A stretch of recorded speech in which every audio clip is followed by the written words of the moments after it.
सुप्रभात बच्चों, मैं नीमा आपके हिंदी की अध्यापिका। कल हमने पढ़ा था 6 क्लास का पाठ 8 का भाग 1। आज हम पढ़ेंगे भाग 2। तो देखिए, इसमें क्या हुआ था कि इल्लियों के बारे में जो है चर्चा हो रही थी। तो जब लेखक को एक कृषि विभाग अधिकारी ने बोला कि चलो हम क्या कर रहे हैं, इल्ली उन्मूलन यानी कि इल्लियों को जड़ से मिटाने के लिए कुछ प्रयास कर रहे हैं, चलो उसके लिए तुम भी क्या करो, जीप में बैठो। तो लेखक बोलते हैं, मैंने भी सोचा चलो इसी बहाने पता लग जाएगा कि चने के पौधे होते हैं या झाड़। मैं जीप में सवार हो गया। रास्ते भर उसके विभाग के अन्य अफसरों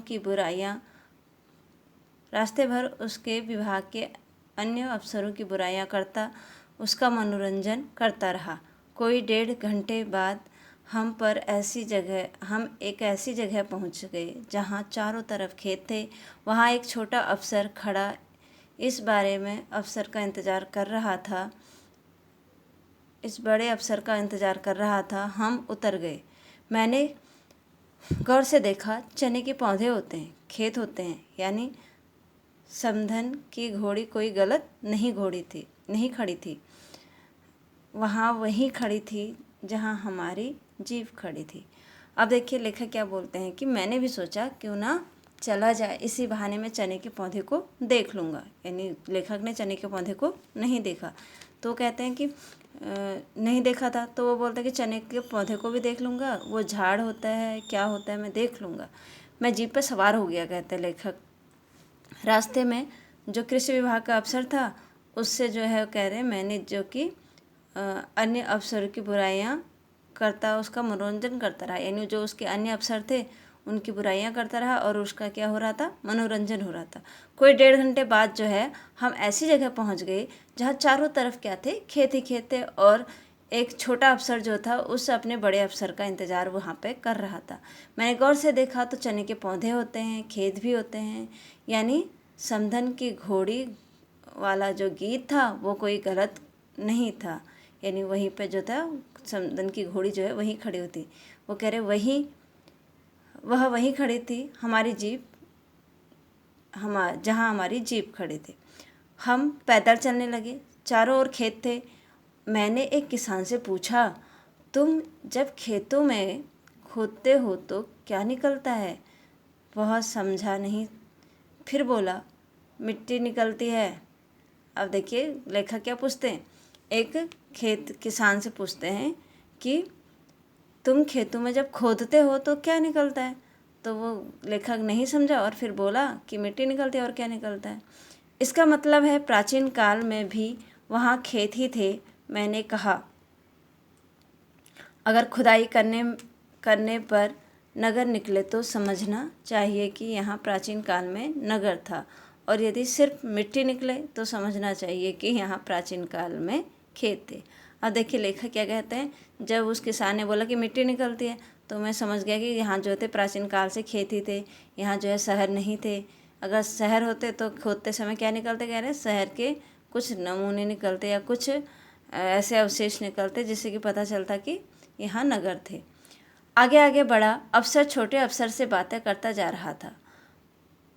इस खेत में तो इल्लियाँ नहीं हैं? बड़े अफसर ने पूछा। जी नहीं हैं। छोटा अफसर बोला, कुछ नज़र तो आ रही हैं। जी हाँ, कुछ तो हैं। कुछ तो हमेशा रहती हैं। जी हाँ, कुछ तो हमेशा रहती हैं। खास नुकसान नहीं करती। जी, खास नुकसान नहीं करती। फिर भी खतरा है। खतरा तो है, कभी भी बढ़ सकते हैं। जी हाँ, बढ़ सकती हैं। सुना है सारा खेत साफ कर लेती हैं। बिल्कुल साफ कर लेती हैं। इस खेत पर छिड़काव हो जाना चाहिए। अब देखिए कि जो अफसर था वो क्या कर रहा था, अपने छोटे अफसर से बातें कर रहा था कि इस खेत में तो जो इल्लियाँ हैं वो नहीं हैं।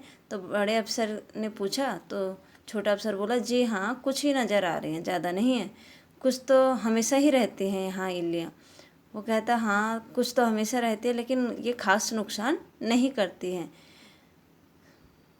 जी खास नुकसान नहीं करते। फिर जो है फिर भी खतरा तो है। हाँ हाँ खतरा तो है, कभी भी बढ़ सकती हैं। जी हाँ कभी भी बढ़ सकती हैं।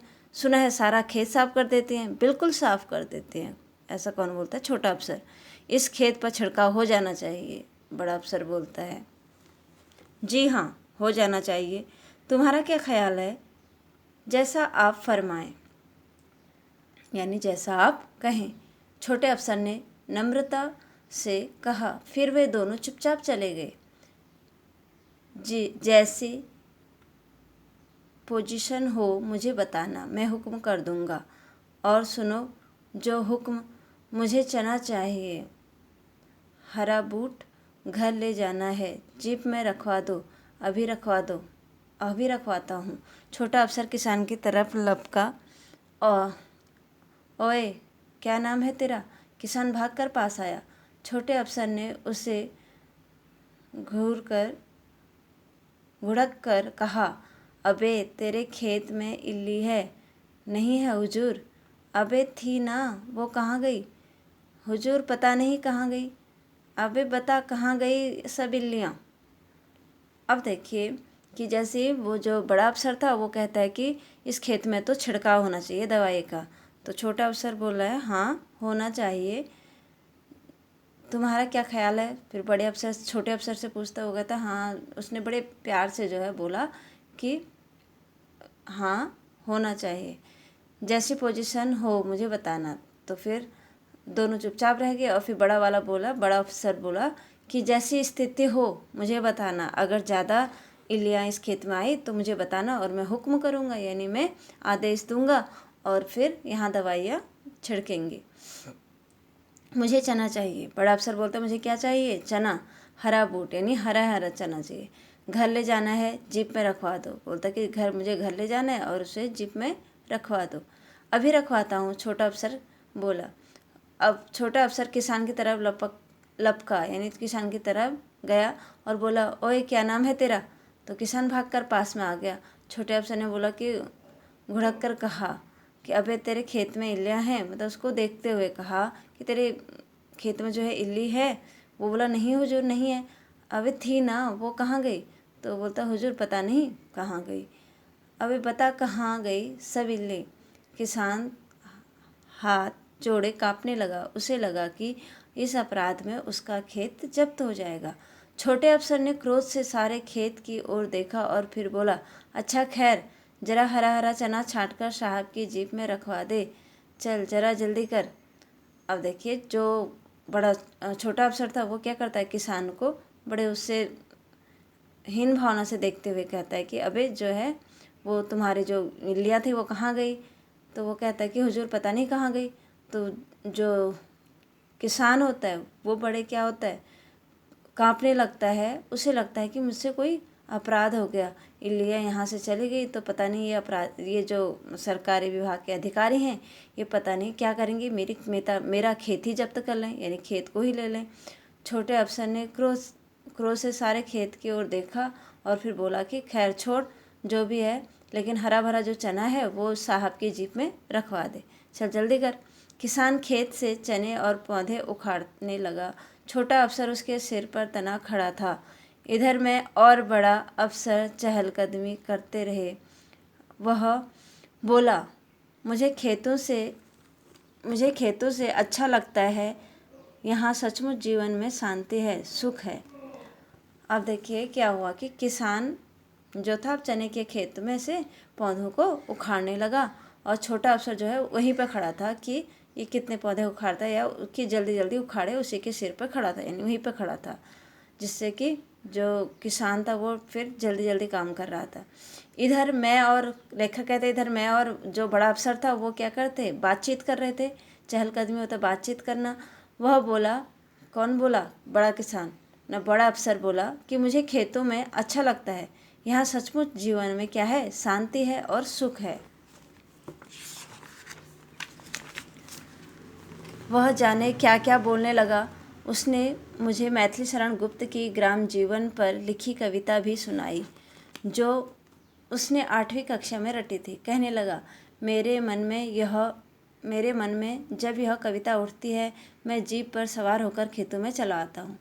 अब जो लेखक हैं उससे जो है बड़ा अफसर बोलता है कि मुझे जो है मैथिली शरण गुप्त की जो है ग्राम जीवन एक कविता जो लिखी है मैथिली शरण गुप्त ने, वो मुझे याद है। और उसने जो है बड़े अफसर ने लेखक को वो कविता सुनाई जो उसने 8वीं कक्षा में रटी थी, यानी उसे याद हो गई थी। कौन सी कक्षा में? 8वीं कक्षा में। किसे? जो क्या था, बड़ा अफसर था। और कहने लगा कि मेरे मन में जो है यह कविता उठती रहती है, और जब भी मुझे जो है ये कविता की याद आती है तो मैं क्या करता हूँ, जीप पर बैठता हूँ और खेतों की ओर चला आता हूँ।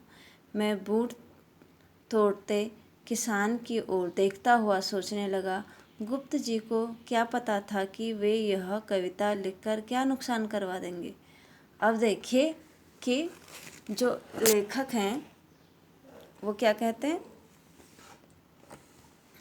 जो लेखक हैं वो बोलते हैं कि मुझे क्या पता था कि जो गुप्त जी हैं, मैथिली शरण गुप्त जी हैं, उन्होंने यह कविता लिखी और इस कविता से प्रेरणा लेकर जो है ये बड़ा अफसर रोज़ क्या आ जाता है, खेत की ओर आ जाता है जब इसे याद आते हैं खेतों की। और यहाँ आके क्या करते हैं, किसान से कभी जो है चने तुड़वाता है और ले जाता है अपने। तो कहते कि मैथिली शरण गुप्त जी ने जो है ये कविता लिख के नुकसान भी किया। किसका नुकसान किया? किसान का, क्योंकि वो क्या करना पड़ता था, उसे अपने खेत से चने देने पड़ते थे। तो कहते कि मैं बूट तोड़ते किसान को देखता रहा और सोचने लगे गुप्त जी ने जो है इस कविता को लिखकर किसान का क्या किया, बहुत बड़ा नुकसान करवा दिया। कुछ देर बाद हम लोग जीप पर सवार होकर आगे बढ़ गए। किसान ने हमें जाते देख राहत की सांस ली। जीप में काफ़ी हरा चना पड़ा था। मैं खाने लगा, वे लोग भी खाने लगे। एकाएक मुझे लगा कि जीप पर 3 इल्लियाँ सवार हैं तो खेतों की ओर चली जा रही हैं। 3 बड़ी बड़ी इल्लियाँ, सिर्फ 3 ही हैं, 3 ही नहीं, ऐसी हजारों इल्लियाँ हैं, लाखों इल्लियाँ हैं। वे सिर्फ चना ही नहीं खा रही, सब कुछ खाती हैं और निःशंक जीपों पर सवार होकर चली जा रही हैं बिना किसी शंका के। अब देखिए कि कह रहे कुछ देर बाद ही क्या हुआ, हम लोग जीप पर बैठ गए, यानी जीप में बैठ गए और आगे बढ़े। तो किसान जो है बहुत राहत की सांस लेता है कि चलो ये चले गए, यानी इनसे छुटकारा मिला। और जीप में काफ़ी हरा चना उसने भर दिया था। मैं जो है, लेखक कहते मैं हरा चना खाने लगा और वे लोग भी खाने लगे। तभी एकाएक यानी अचानक से मैंने क्या देखा, जीप में 3 इल्लियों को सवार देखा, यानी 3 इल्लियाँ भी जो थी उस चने के साथ जीप में आ गई थी, जो खेतों की ओर अब चली जा रही थी। अब वहाँ से उड़ के कहाँ जा रही थी? खेतों की ओर। तीनों बड़ी बड़ी इल्लियाँ, सिर्फ 3 ही नहीं, ऐसी हजारों इल्लियाँ हैं, लाखों इल्लियाँ हैं। वे सिर्फ चना ही नहीं खा रही, सब कुछ खाते हैं और निशंक जीपों पर सवार होकर चले जा रहे हैं। वो कह रहे कि वो 3 इल्लियाँ ही नहीं बल्कि हजारों इल्लियाँ हैं, जो लाखों इल्लियाँ हैं जो सिर्फ चना ही नहीं खाते बल्कि सब कुछ खा जाते हैं और निशंक जीपों पर, यानी बिना किसी शंका के जीपों पर सवार होकर चली जा रही हैं। उनका मतलब यहाँ किससे है? उन अफसरों से है। वो कहते कि वो 3 इल्लियाँ तो गई ही गई खेत की तरफ, लेकिन ऐसे ही क्या थी, हजारों इल्लियाँ थी, हजारों अफसर ऐसे थे जो क्या करते हैं, सिर्फ चना ही नहीं खाते बल्कि जनता का बहुत कुछ खाते हैं और अपने सरकारी कर्मचारी होने का रौब दिखाते हैं। और क्या करते हैं, बड़े ही बिना किसी शंका के जो है हर जीप में सवार रहते हैं। तो यहाँ पे जो है सरकारी कर्मचारियों पर उन्होंने क्या किया है, हास्य व्यंग किया है। उन्हें भी क्या कहा है, इल्लियों की तरह कहा है। तो यहाँ जो है हमारा पाठ समाप्त होता है।